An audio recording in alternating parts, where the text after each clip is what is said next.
What are the risks involved in investing in mutual funds? See, investing in mutual fund, multiple risks are involved. Okay, the biggest risk would be not knowing what risk you are taking.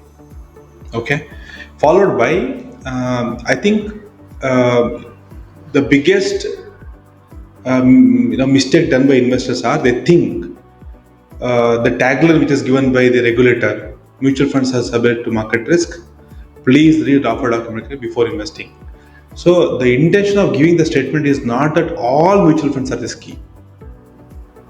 Majority of the mutual funds are risky. Or the intent of telling that is to give you a message that if you do not understand the risk involved in fund selection, will be biggest risk for you. That was the intent. Okay. Here, if you look at investing in mutual funds as a part of risk taking ability, then standard deviation is a parameter to decide. Okay, so if you want to compare a traditional saving investment versus a mutual fund, all traditional savings like FD, PF, PPF, then RD, SB account balance, all these things are zero standard deviation. There's no risk involved. Okay, because government is backed by it.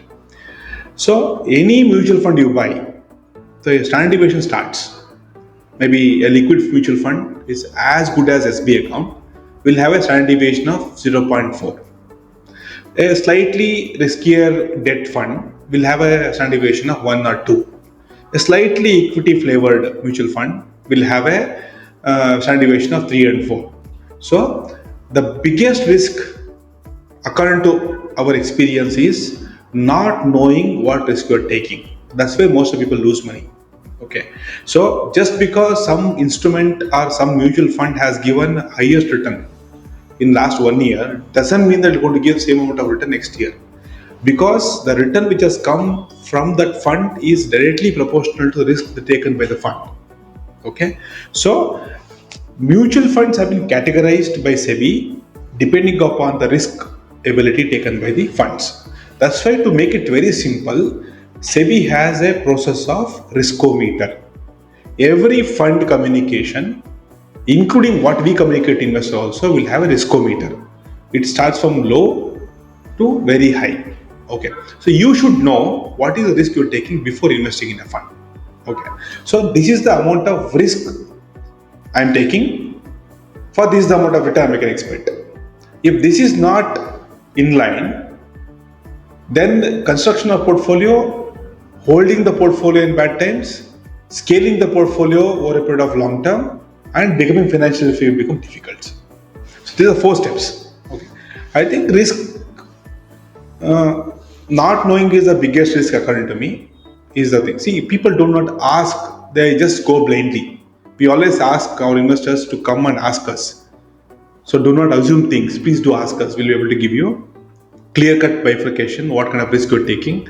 2012 to 2024, almost 10 years, or 2014 to 2024, last 10 years, we markets have always at new high, except 2016. So how will you have a scenario where risk has been viewed?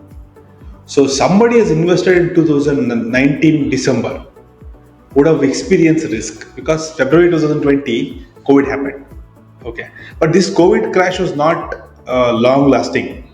It just quickly recovered.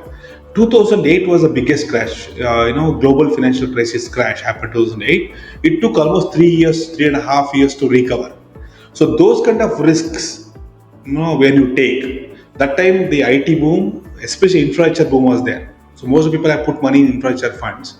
It took almost 5 years to come back to regular this thing. So that is why you should have a clarity what kind of a risk you're taking, which has been defined by the regulator in every fund through risk committee.